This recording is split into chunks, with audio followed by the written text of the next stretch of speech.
listen to Can me we first. just go back? Listen to me first. Magkano yung total? Listen to me first, Senator Ako, Nancy. I'm still the chair. Chairman. No, ang problema sa iyo, you keep going around saying, gusto ko makausap si Alan, gusto ko makausap si Cheese. Nagkita pa tayo sa party, may cellphone, hindi mo naman kami kinakausap, tapos manggugulo ka ngayon sa hearing.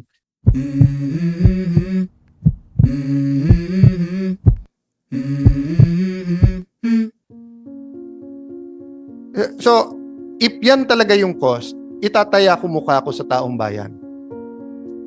Wala tayong magagawa, yan ang cost eh. Di kayo kaya mo ako bigyan ng broadcast system na 400 million, di bigyan mo ako kung yan talaga cost. Pero kung hindi ba trabaho kong malaman muna kung yon bago ako pumirma? Di ba?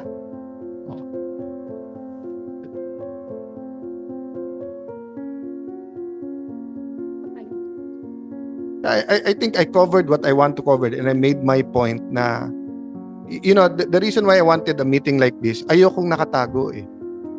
'Di ba? Yung SCT minimit ko pa isa-isa lang. And believe ako dun sa ilan staff ni Senator Lacson na from the start they stuck it out with this and I hope they stay to finish the building. Pero hindi ko pa sila minimit lahat ganyan kasi nga ayokong pumayag na si Senator Cayetano, 766 million yung IT. Hindi naman ako expert diyan eh. 'Di ba? So halimbawa nakakuha ko for one reason, may nakapanood to ngayon, nag-email sa akin. Senator Cayetano, titignan ko, kaya ko yan, 200 million. Alam mo kung kanino ko ipapasa yun? Sa PMO. At PMO magsabi sa akin, I mean not the IT but the 7 billion. So ngayon may nanonood dun ng facade, yung tawag nyo is, tawag ko lattice, ang tawag nyo sun baffles. 'Di ba? Kung may magbibigay ng 3 quote ko, ganyan, I will make the decision, but I expect the PMO to advise me. Di ba, hindi pwedeng sabihin, gusto ng Senado eh. Hindi masusunod. Kung gusto ng Senado, tapos illegal. Sino ba makakasuhan? Hindi ako, kayo. Hindi ako pipirma kung illegal eh. Di ba? Pero pag inapprove ko, legal, 1.6. Pero nalaman ng tao, uy, Senator Cayetano, konti lang pala diferensya, pwedeng 900,000. Hindi ako madidemanda, pero sira yung pangalan ng tatay ko, sira pangalan ng ate ko, sira pangalan ko. Di ba? Kaya gusto ko siguraduhin. So, may I ask Senator Tuloy, Sec sa dain, can you have a heart-to-heart with the Secretary? With the existing, you tell me what the solution is. Di ba? Do we change all of these committees at kausap ko na mismo yung ASEC o USEC in charge ng construction at Do we get a private, yung consultant ba namin 30, bigay na lang namin sa yung pera, kayo na mag-consultant. 'Di ba? So you tell me para magkasolusyon because gusto ko after kung pwede nga itong huling hearing, bakit hindi? Kailangan dami pa talaga eh. So gusto ko sa huling hearing ma-present natin sa publiko. Ito ang matatapos namin plano by X. Based sa plano, ito yung RDAED. Based sa RDAED, ito yung ROQ. Based sa ROQ, ito gagastusin namin. 5, 6B, whatever. Ang option sa procurement law, i-bid, ito advantage, disadvantage. Pwedeng i-negotiate, ito advantage, disadvantage. Ano ang gusto nyong gawin namin? Then I'll make the decision. Pero I'll make the decision not only sa legal, illegal. I'll make the decision based on dapat ba or pwede. 'Di ba? So ang pinag-aawayan kasi natin ngayon nagsha-shopping tayo pare-pareho. Gusto ko sa market. Nakakita ako ng pantalon 3,000, okay na sa akin 'yon. Pero meron kasing hinahatak ako sa Greenbelt. Boss, yung Louis Vuitton wala ka pa niyan na pantalon. Kaya lang 80,000. Senador ka eh. Dapat yan ang suot mo. So hindi ko sinasabing mali. Ang sinasabi ko, hindi ko style yun. Di ba? O baka naman meron sa gitna. Baka naman merong branded ng konti. Hindi 3,000, hindi din 80, 6,000, mas matibay pa. May guarantee pa. Di ganun ang gamitin natin, di ba? And 24 kami, hindi ako magdedesisyon nito. Ako magpupush. Sasabihin ko sa kanila. Di ba? So, bibigyan ko kayong example na hindi nag-usap-usap ha. May picture ba kayo balik nyo dun sa, I'll give you the floor to end, but ako I'll end here, no? Kanina dun sa picture na binigay nyo, may session hall dun dun sa video. Go ahead. Sandali. Can I show the video? Then I'll give you all the... Or we can go Mr. back. Chairman, Yeah, I have go ahead. one question, Sure. if I may. Yes, proceed. please. Kasi parang kanina nabanggit ho yung computation. Can I just ask you, Sec Sandain, magkano ho ba yung budgetary cost estimate ng DPWH sa core and shell?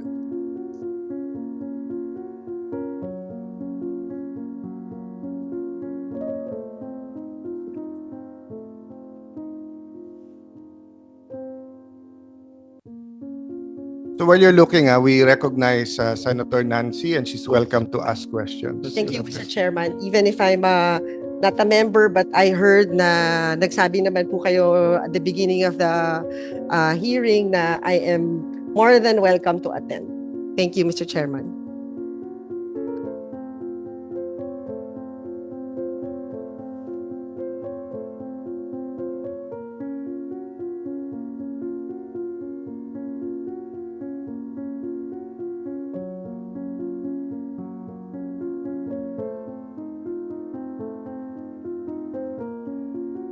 Mr. Chair, Your Honor, the Mayawa for phase 1 is 8.9. Okay, and then The- 8.9 po yun, di ba? So, 8.9. That's for the Sir- And then, Sec, para lang tayo klaro 8.9 including variation orders. If you exclude the variation but orders, this question, It's Mr. the- Chairman, is the DC. budgetary cost estimate. Yes, including. Kasi when they estimated it first, wala pang variation order. It was only 8.1. budgetary No, cost but the awarded estimate, kasi is 8.066. 8.06 is the award. But the budgetary cost estimate is Is 8.9. No, So, that we're was talking no, about- you're talking about the ABC. Ang nanalo ABC. was 8.06. So, Yeah. 8.9 is the budgetary cost estimate. There's a difference to the actual amount awarded. There's a difference din sa budgetary cost estimate. At meron ding difference pag pinasok na yung variation order. But what I'm interested right now is how much is the budgetary cost estimate? It's 8.9 billion for the budgetary cost estimate. The ABC is 8.5. And the Yun award, po. Tapos, dumagkano ho yung budgetary cost for the fit out? Estimate. Budgetary cost estimate. ilan? So it's 2.5. And for the works to complete, what is the, ano ho yung budgetary cost estimate? For the work to complete, it's 7.359 billion pesos. Eh, meron ba kayong calculator? Pwede ho paki-total.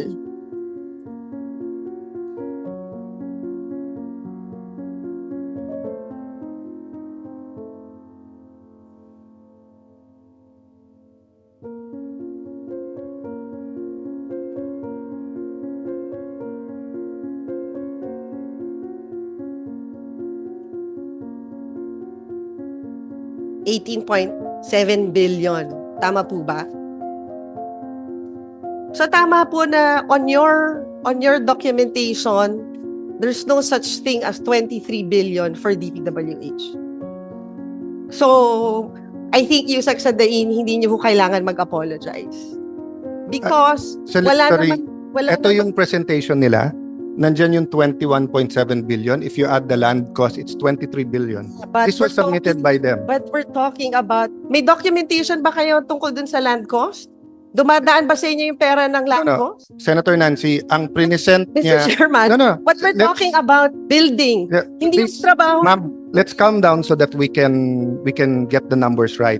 I showed the video na ang sinasabi niya 5.7, which No, mismong yung Mr. dokumento Chairman, even if dun sa document na hawak mo, there's no 23 billion.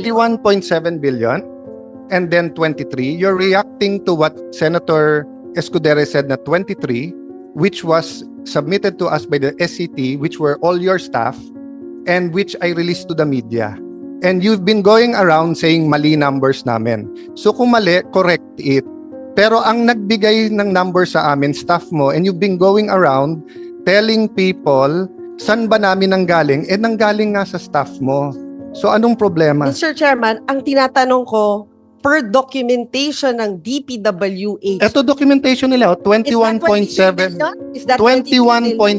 21.7 plus 3. hindi DPWH ang sinabmit ko sa media at hindi yun ang sinabi ni Senator Escudero. Actually, Ang sinabi ni Senator Escudero galing sa SCT na mga staff mo. Madam, So what's the issue? Actually, Chairman, parang nagkakamali ho ata kayo dun sa presentation. What's the nyo dun issue? Sa Phase 3. Sa records niyo ba, it's 10 billion? Records Well, your records answer to to ng me- SCT, Senator Binay, that was given to me by the SCT. Who are your staff? Wait, So what's the problem? No, ma'am, ginugulo mo yung hearing eh. Wala namang kailangan magulo. Yan ang sinabmit sa akin. So kung sasabihin mo mali, edi ano yung tamang number? Mr. Yan Chairman, po ang sinabmit sa akin, galing ng staff mo. Pinag-uusapan natin ngayon yung, Yung to- side ng DPWH. Yes, and ang So- pinag-uusapan namin ni Sec Sadain, yung sinabi niyang 5.7 na 7 point something pala.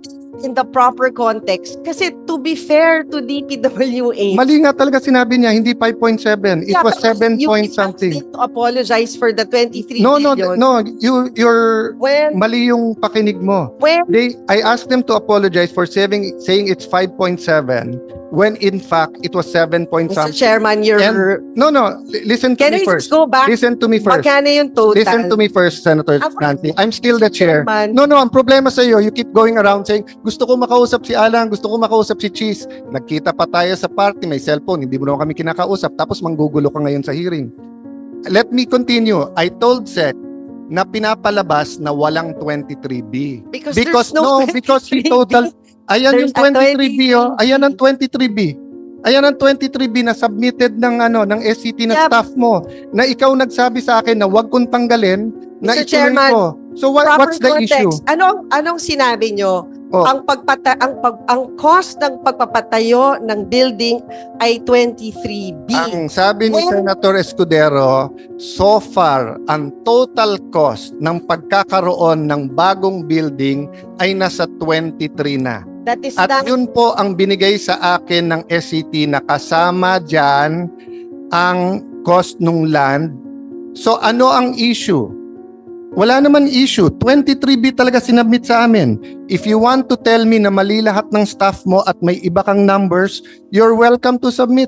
But how can you argue with what they submitted to me? And how can we argue with what Senate President said?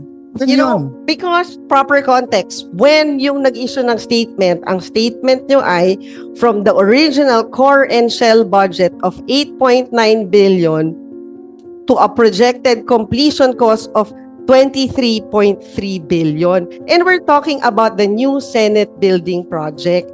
Yung may mga component dyan na hindi bahagi ng pagko-construct ng new Senate building. We clarified that. If you were listening, we're clarified. During the time of Senator Lacson, ang sinabi, yung 7th floor pataas, walang fit out. Hindi yun. You're proposing That na is may not- fit out. It's not So we will consult the 24 senators kung papayag sila ng additional billions for a fit out. Mm-hmm.